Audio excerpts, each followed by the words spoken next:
Okay, let's dive right into this. Welcome to today's explainer.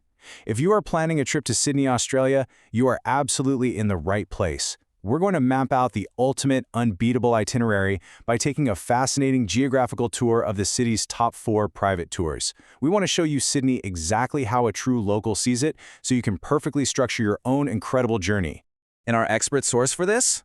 Well, the material we're looking at today comes directly from Andrew, a professional tour guide with an incredible 20 years of on-the-ground experience in Sydney. 2 decades! That number is absolutely crucial because it establishes the deep local authority behind the itinerary we're about to unpack. This isn't just some generic list pulled from a dusty travel brochure. No way. It's a highly curated experience that has been meticulously refined over 20 years of expertise. And all those years of guiding have led Andrew to one core operational philosophy, and it's literally this: taking a small bus to the places out of the crowd, right? All of his itineraries are completely original, with a strict focus on skipping the massive tourist traps. Because let's be honest, you definitely don't want to be fighting thousands of people for a single view. This explainer is all about prioritizing a more intimate, exclusive experience with Sydney's incredible landscapes so you actually maximize your enjoyment. So here is the hub-and-spoke journey we'll be taking today. Number 1, city landmarks and beaches.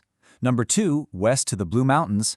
Number 3, the scenic South Coast. And number 4, northern beaches and wildlife. Let's kick things off with number 1, city landmarks and beaches. This is actually the most popular tour on the list.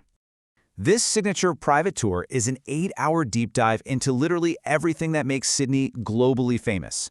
We're talking the absolute heavy hitters here: the stunning Sydney Opera House, the iconic Harbour Bridge, the lush Royal Botanical Garden, and, of course, plenty of world-famous sandy beaches. It brilliantly illustrates just how much ground you can cover in an 8-hour window when you have a 20-year veteran navigating the streets for you. You get to hit all the major landmarks efficiently with zero stress of planning the route yourself. Next up, number 2, west to the Blue Mountains, coming in as the second most popular option. Now, to really get a feel for the different regional vibes around Sydney, let's compare a couple of options. The Blue Mountains Tour is this epic 9-hour trip heavily focused on the vast, rugged western nature of Australia. It's totally different from the South Coast Tour, which we'll look at in just a second, because that one is all about a beautiful southern coastal drive focused entirely on ocean nature. By weighing these two, you can really see how Sydney offers a completely different environmental experience depending purely on which point of the compass you travel toward. Now, while we're talking about the Blue Mountains, Andrew gives us an incredibly valuable piece of logistical advice. He suggests that while you technically could visit a wildlife park during your mountain trip, you really shouldn't. The ultimate pro tip here: save the wildlife park for the northern tour. It's a brilliant scheduling move because it optimizes your 9-hour window out west.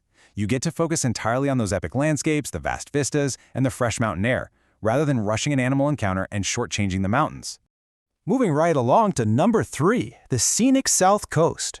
This is Sydney's third most popular tour destination. So the South Coast isn't just about driving to a single static destination. It's a deeply beautiful coastal drive, completely filled with varied, nature-related stops along the way.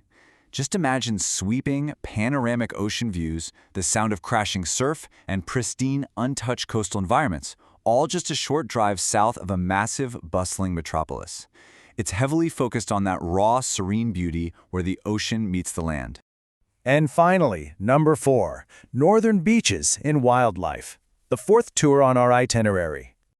Now, this northern route actually kicks off with a phenomenal architectural and visual experience. To get up north, you cross the famous Sydney Harbour Bridge. And fun fact, the source notes this is the largest steel arch bridge in the entire world. As you're traveling across it, you get these absolutely incredible, totally unique lookouts. You actually get to see the Harbour Bridge and the Opera House from the completely opposite side of the city harbor. It gives you this fresh, breathtaking perspective on the city icons before you even reach the northern nature. And remember that pro tip about saving the wildlife park for the north? Well, here is where that pays off in a huge way. The northern tour takes you to the Gosford area, specifically a reptile park where the wildlife encounters are super interactive. You can actually touch and take photos with koalas. Plus, you'll see emus, kangaroos, and wombats. But the real game changer here is that because of Andrew's specialized out-of-the-crowd itinerary, you're getting this incredible, hands-on experience with native Australian fauna with a minimum number of other visitors. No massive tourist crowds elbowing you out of the way, just an exclusive, peaceful wildlife experience. We have covered a ton of ground today in this explainer. We've explored the bustling 8-hour city center, taken an epic 9-hour trek west into the Blue Mountains, enjoyed a serene drive down the south coast, and crossed the bridge for some amazing northern wildlife. This ultimate local itinerary truly proves that Sydney has an unbelievable variety of environments just waiting to be explored. So I'll leave you with this thought as we wrap up. City icons, mountain peaks, or coastal wildlife, which Sydney adventure are you going to choose first?